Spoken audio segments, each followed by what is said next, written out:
9 février 2026. Je vous amène avec moi à l'inauguration du centre sportif Rotobec de Sainte-Justine. Voici le reportage. Nous sommes à Sainte-Justine pour souligner un moment important dans la vie de la municipalité, l'inauguration officielle du centre sportif Rotobec. Dès l'entrée, par ses installations modernes, lumineuses et fonctionnelles, conçues autant pour les sportifs que pour les familles et les spectateurs, que ce soit pour le hockey, les activités physiques ou les événements, ce lieu devient un véritable point de rassemblement pour toutes les générations. Le centre comprend également un espace restaurant qui occupe déjà une place importante dans la municipalité, dans un milieu où les options sont limitées. Les citoyens se déplacent pour venir profiter de cet environnement convivial avant ou après les activités, faisant de ce restaurant un point central de la vie communautaire. Pour l'inauguration officielle, citoyens, partenaires et représentants municipaux étaient réunis afin de célébrer l'aboutissement de ce projet majeur. Parmi les invités, on retrouvait également les représentants des gouvernements provincial et fédéral venus souligner l'importance de cette réalisation pour la communauté. La cérémonie s'est déroulée dans une ambiance festive et empreinte de fierté. Un moment a été ouvert pour la coupe du ruban par le propriétaire de Rotobec. Avec ses infrastructures, la municipalité investit dans la santé, la jeunesse et la vitalité de sa communauté, un projet porteur pour l'avenir qui profitera à toute la population. Aujourd'hui, on inaugure bien plus qu'un bâtiment. Qu'est-ce que cette aréna représente pour Sainte-Justine et ses citoyens? La fierté. Tout le monde est extrêmement fier du résultat. Assurément qu'il y a quelques citoyens qui étaient peut-être en désaccord avec le projet, mais c'était un projet qui était rassembleur. On a une superbe belle bâtisse. C'est des travaux qui étaient nécessaires pour la vitalité. Le bâtiment qu'on avait avant était désuet, premièrement. Puis je suis de ceux qui pensent que pour avoir une municipalité dynamique et vivante, ça prend des jeunes familles, ça prend des jeunes familles, ça prend des activités pour les jeunes familles, ça prend des activités pour les papas et les mamans qui ont des jeunes enfants qui ont grandi avec beaucoup d'activités.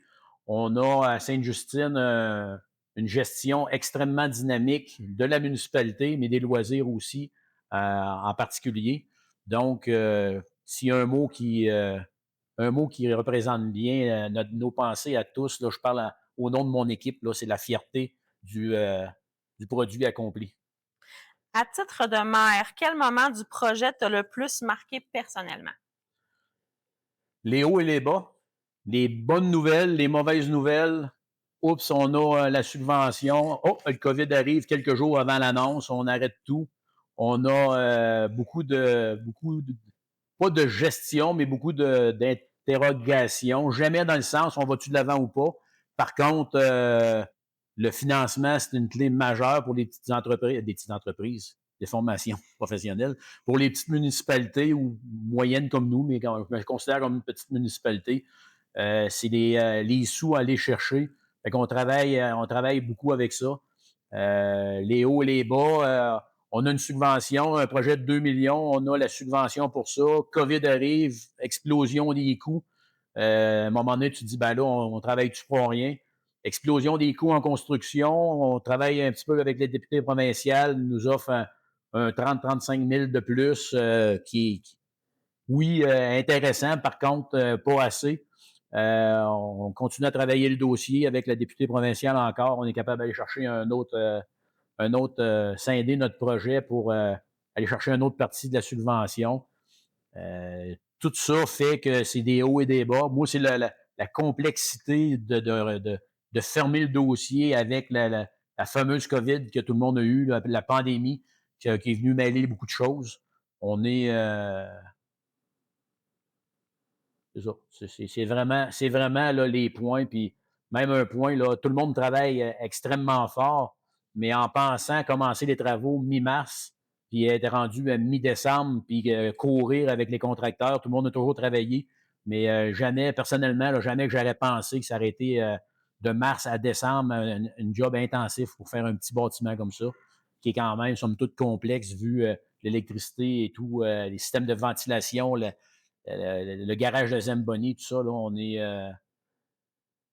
Ça fait pas mal le Parfait. tour. Quel message souhaites-tu transmettre aux citoyens qui ont cru et soutenu ce projet? Ben, regardez, vous avez eu confiance, tous les citoyens là, qui ont pensé, qui ont cru au projet. Une majorité, j'ose espérer. Selon ce que j'entends un petit peu partout, ben, oui, c'est une majorité. Tous les citoyens sont extrêmement fiers de cette bâtisse-là. Un peu de curiosité.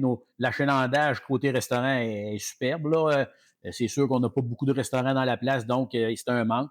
L'achalandage à la patinoire aussi, toutes les activités sont presque complètes. On est vraiment fiers de tout ce qu'on a fait. Il faut penser que c'est des projets qui sont d'une longue haleine, puis tous les employés municipaux, col blanc, col bleu, c'est des projets qui sont en surplus du normal de la municipalité. Donc, les citoyens ont bien participé. On a des citoyens qui sont venus faire du bénévolat lors de la démolition, qu'on a vidé la vieille bâtisse. Quand la bâtisse a été livrée, on a des citoyens qui sont venus laver les planchers pour aider. Tout le monde voulait bien participer. Fait qu'on est, tout le monde semble content et heureux. Puis on va travailler au cours des prochaines années avec les argents qu'on a. Il faut bien s'entendre. Là, on a des projets pour finaliser notre terrain puis le service des loisirs ici entourant le stade. On a d'autres projets, mais ça va aller avec les sous. Comme je me suis fait lire cette année, on a dit que ça va être une année de finalité. Fait qu'on a eu beaucoup de projets, parc industriel, on a eu la bâtisse du centre sportif Rotobec. Fait qu'on va finaliser ces projets-là, on va digérer, puis l'an prochain, on va remettre des projets qu'on a déjà en tête, on va les mettre plus de l'avant, devant public, partir des processus. Mais c'est important de gérer notre argent comme il faut. On va aller de l'avant avec ça dans le futur. On a encore plein de bonnes idées pour l'avancement de notre village. Avec toute l'implication que ça a demandé dans le processus de ce projet, explique-nous ton implication dans le projet. Ben moi, dans le fond, je suis présidente des loisirs depuis une dizaine d'années, mais je siège sur le comité des loisirs depuis 15 ans. Et moi, mon implication, ça a été vraiment, en ayant la présidence, c'est que je chapeaute un peu tous les dossiers des loisirs. Dans le dossier du stade, écoute, ça fait au-dessus de 10 ans qu'on est dans ce dossier-là. Mon implication a été de regarder d'année en année avec le directeur des loisirs sur place, de regarder à où qu'on était rendu, qu'est-ce qu'on avait à faire, de voir au bon fonctionnement avec le directeur ou la directrice en place, parce qu'on a eu quelques-uns qui ont travaillé sur notre dossier. Ensuite de ça, ça a été de garder le moral des troupes à jour et bienveillant dans ce dossier-là. Dis-moi, qu'est-ce qui t'a le plus challengé dans tout le processus, là, parce que c'est quand même un processus qui a été sur plusieurs années. Qu'est-ce qui t'a le plus challengé? Ce qui m'a le plus challengé, je pense que c'est vraiment toutes les étapes où ce que on entamait le projet, on avait une embûche, on rentamait le projet, on avait une autre embûche. Ça a été vraiment challengeant beaucoup pour nous parce que a souvent fallu qu'on se remette en mode trouver une solution. Puis je pense que la grosse force de Sainte-Justine, là, je vais parler un petit peu de mon comité des loisirs, de la municipalité, parce qu'on travaille toujours ensemble, c'est vraiment ça, d'être capable de se retrousser, de trouver des solutions de dernière minute. On a parlé de l'affaissement de la bâtisse. Quand on a eu cette nouvelle-là, on était vraiment démolis en tant que comité. Mais tout de suite, on s'est mis en mode action. Ça, c'est notre grande force, je crois, notre comité. On a trouvé une solution. On s'est fait une patinoire extérieure pour que la population ait leur activité parce que, à la base, notre mission des loisirs, c'est d'avoir des belles activités pour nos enfants dans le village, pour les adultes, pour les personnes âgées. Donc, je pense que ce qui a été le plus challengeant, ça a toujours été de se mettre en mode solution dans les dernières années. Puis là, on est content parce qu'on espère qu'on aura pu vivre ça pendant un petit bout. Quel a été le plus grand défi organisationnel dans la réalisation de cette aréna en coordination avec la directrice des loisirs? Ben, c'est sûr que c'est un projet qui est unique. Donc, c'est le plus grand projet de l'histoire de Sainte-Justine. Donc, c'était de mettre ça tout en place ensemble avec les différents intervenants aussi, les entrepreneurs, l'architecte. Eux autres, ils avaient plein de besoins. Moi, je suis arrivé en cours de route aussi. Donc, c'est de mettre ça tout en place. Puis, on a fait des rencontres. On a parlé tout le monde ensemble avec l'architecte, entrepreneurs, puis ça a fait le beau projet qu'on a aujourd'hui. Mais c'est de se parler, c'est de communiquer ensemble. Puis les autres, il y avait des besoins, on en avait aussi. Respecter le cadre budgétaire également, puis on est parvenu à tout ça. Comment les équipes municipales ont-elles dû s'adapter tout au long du projet? Ouais, ben c'est sûr que l'ancien stade, c'était quelque chose qui était municipal. On faisait nos radous, on faisait nos réparations. Tandis que là, quand quelqu'un débarque chez toi, dans ta cour, dans ton espace, c'est sûr que ça prend un peu de. Faut parler, il faut s'entendre aussi. Et on a une super équipe avec Construction Ballon Lapointe, avec l'architecte aussi. On assistait aux rencontres de chantier. Fait que ça nous permettait à l'équipe municipale, justement, d'être au courant des choses qui s'en venaient, de pallier aussi aux besoins lorsqu'il y avait des demandes ponctuelles, soit de bras, soit. C'était un projet vraiment communautaire, puis la municipalité, les employés ont embarqué dans ça. Puis comme les banques qui sont juste là, ben, c'est l'équipe à Frédéric Lapointe qu'ils ont monté en haut, qui ont donné un coup de main à Marcel de Bernard-Lapointe pour l'installation. Ça a été ça comme ça tout le projet. Là. Fait que de se parler ensemble, puis on arrive à des grandes choses. En tant que directeur général, tu es arrivé quand le projet était débuté avec ton expérience du passé. Qu'est-ce que ça t'a challengé le plus? Moi, j'ai un background en loisirs. Donc, j'ai étudié en loisirs, j'ai travaillé en loisirs pendant 15 ans de temps. Des projets de loisirs, j'en ai fait aussi, que ce soit mon premier emploi à Lac-Beauport, aussi à Bois-Châtel, on a fait un complexe sportif. Donc, j'avais un petit peu d'expérience. Quand je suis arrivé ici, puis on me disait, on a refait le stade, c'est mon premier emploi ici. Fait que ceux qui c'était motivant, c'est le fun. Mais l'expérience, c'est que j'en avais vu d'autres aussi. C'est sûr que c'est différent, un projet de construction comme ça, dans le détail, d'arriver en plein cœur du projet. Et les plans de construction étaient déjà faits. Fait que s'il y avait des ajouts qu'on aurait pu faire, qu'on aurait voulu faire, c'était pas possible. C'était pas de réparer les pots cassés des fois, là, mais par moments, des fois, on avait des questions comme par exemple, anecdote. Encore une fois, la vitre qui est ici, des gradins, le mur était plus haut que ça, d'une dizaine de pouces. Ça faisait que les gens qui étaient installés en bas voyaient pas le coin des bandes. Fait que ça, c'est avec notre expertise qu'on s'est assis, qu'on a vu, ben, on va falloir couper le mur, puis il va falloir. Fait qu'après, il y a plein de répercussions qui viennent à ça.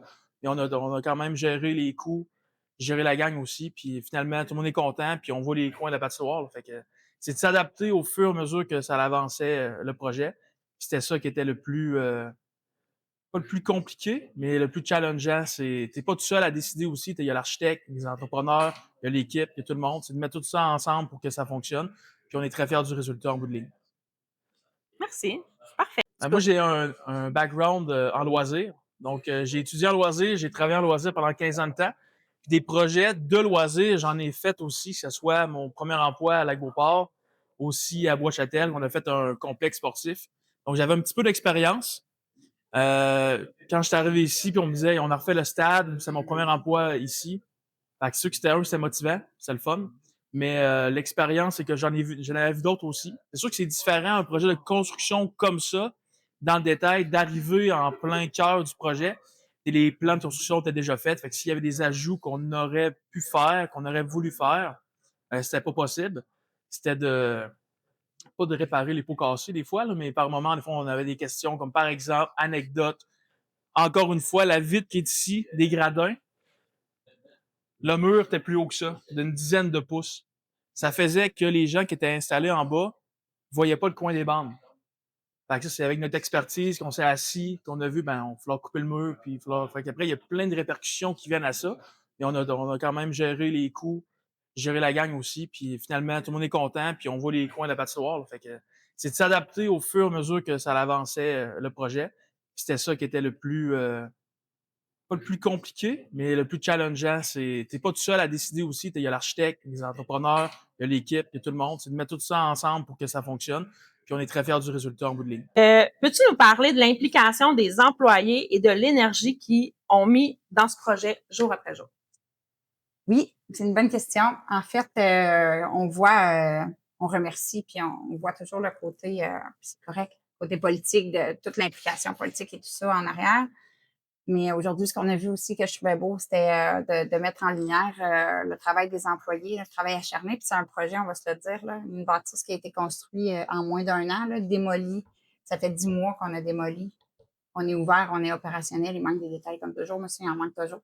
Puis on a poussé parce qu'on voulait, les loisirs voulaient. On voulait que tout fonctionne pour les fêtes. Hein. Donc, ça a été difficile émotionnellement pour toute l'équipe d'essayer de se coordonner, de faire ce qu'on avait à faire d'autre, mais d'arriver à mettre tout, j'ai été émotive, d'arriver à mettre tout à jour, vraiment comme de coordonner avec les accès qu'on avait. On n'avait pas accès à toute la bâtisse. On voulait que le resto, on avait des employés qui attendaient, tu sais, que ça réouvre pour commencer à travailler au casse-croûte. On a un employé qui arrivait. On était dans le feu de l'action en novembre. C'était notre nouvel employé. Il commençait là. Il a fallu qu'il nous suive là-dedans, qu'il nous suive dans la folie de tout ça. Puis c'était du travail, j'ai envie de dire jour et nuit presque, 7 jours sur 7, parce qu'on y croyait tous et on voulait que ça fonctionne. C'est ça, c'est un travail vraiment d'équipe. Une chance qu'on est une équipe serrée, il y a des fois que ça l'accrochait. Il y a des fois qu'on prenait un petit peu de recul, on se reparlait, puis on se faisait un câlin, puis on continuait. Fait que ça a été vraiment un travail incroyable là, au niveau de l'équipe. On est une petite équipe. Donc, au niveau des gars de voirie, là, les gars de la municipalité, puis de moi, de José, de Fred en arrière, de Gilles qui nous apportait, qui est maintenant à retraite, mais qui a monté tout le projet, fait qu'il était là aussi pour venir boucler les boucles, des choses que, tu sais, on n'était pas trop sûr de comment ça avait été monté, fait qu'autant au niveau administratif que sur le terrain, là, que le 18 décembre, j'avais des sous-contractants qui venaient brancher le propane dans la cuisine. C'était pas encore fonctionnel, on savait pas si ça allait fonctionner. Puis le 19, on avait l'activité, le réveillon de Noël, de l'école Fleur de Soleil avec les enfants. Puis le 18, pendant un petit moment, je me suis dit que j'arriverais pas à accueillir les enfants le lendemain. Là. C'est exactement ma prochaine question. Est-ce qu'il y a eu des moments où vous avez douté sur on va y arriver maintenant? Plein. Plein. À toutes les fois qu'on on suivait le dossier vraiment de très, très proche pour avoir parlé beaucoup avec les contracteurs, là, dans le fond, de dans la pointe. On les a suivis vraiment beaucoup, on était là tout le temps. Puis, ils disaient c'est rare qu'il y ait des clients qui sont aussi présents sur le terrain, puis qu'on suivait les échéanciers, puis on faisait des suivis parce qu'on voulait vraiment rentrer dans les temps. Il y a eu des petits retards, mais il y en a toujours, là, mais on a tellement mis de pression que c'est ça. Mais il y a des moments où ils nous disaient telle chose n'arrivera pas, OK, puis là, on trouvait des solutions, on se revirait, puis on proposait des choses. Puis les employés municipaux aidaient les gars de construction pour y arriver, là, pour dire OK, nous autres, on peut faire ça, on peut-tu faire ça? Que par section, parce qu'on ne peut pas nécessairement être sur le chantier à travailler. Fait que ça a été un gros travail de coordination de voir qu'est-ce qu'on avait le droit de faire ou pas. Mais il y a plein de moments où je me suis fait dire, mais c'est impossible, Milly, là, tu ne seras pas ouverte pour Noël. Là. Puis je disais, il n'y en a pas question. C'est sûr que ça va être ouvert à Noël, c'est sûr que ça va être ouvert à Noël. On était ouvert à Noël.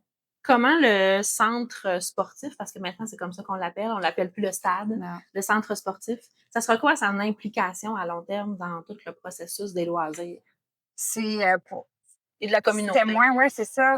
C'était ça, mais c'était moins concret. Tu sais, on gérait les opérations de l'aréna et tout ça. Maintenant, c'est vraiment cimenté. On a un bail amphithéatique qui nous donne la gestion complète du bâtiment en collaboration de la municipalité. Mais c'est ça. Donc, avec ce bail-là, puis nous, on veut que ce soit, puis c'est la vision de M. Chabot, du maire aussi, là. Je sais pas s'il l'a dit, mais bref.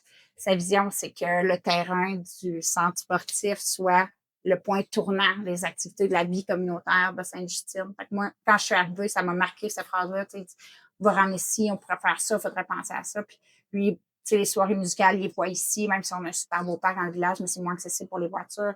Fait qu'il, tu sais, il dit toutes les multigénérationnels, tous les types d'activités, il faut que ça soit ici. Fait qu'on veut vraiment élaborer une programmation toute l'année, puis que ça appartienne à la communauté, puis que ça soit autant approprié pour monsieur, madame, tout le monde, de tous les âges, là, toutes les familles, c'est ça. Que ça soit vraiment la plaque tournante là, de la vie communautaire et sportive de Sainte-Justine, le cœur du village, le cœur de la vie dans le village.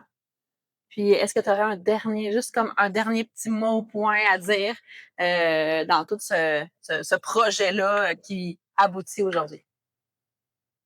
Je dirais un mot. c'est dur. Accomplissement, mais j'ai envie de dire fierté autant, là. Ça serait mes 2 mots, accomplissement, fierté. Comme Christian tantôt. Il a dit Il ça, disait ouais. fierté, c'était vraiment son mot. Fierté. Ouais. C'est, je suis quelqu'un de démotive dans la vie quand même, mais de voir l'engouement autour de ça, mais aussi comment que c'est un... Pas comment l'exprimer. De voir que ça part de Rotobec, c'est le Centre sportif Rotobec. Centre sportif Rotobec. Rotobec a parti à Sainte-Justine. On l'a vu tantôt dans un petit garage. Monsieur Caillouette, qui est encore là d'ailleurs, il y a 50 ans, a parti son idée, son prototype dans son garage, s'est rendu mondial, son usine, puis que lui, il soit là aujourd'hui à l'inauguration, qu'il voit le Centre sportif Rotobec, qu'il soit assis là. Ça fait partie de la communauté, c'est le bâtiment, c'est le cœur, comme je disais, puis de voir tout ça, de voir tout ce monde rallié là à la cause, puis de dire on va y arriver, puis on a vraiment quelque chose de beau puis à offrir aux gens. Fait que sentiment d'avoir réussi avec tous les enjeux, tous les obstacles depuis des années, puis fierté d'offrir ça aux gens puis à la communauté.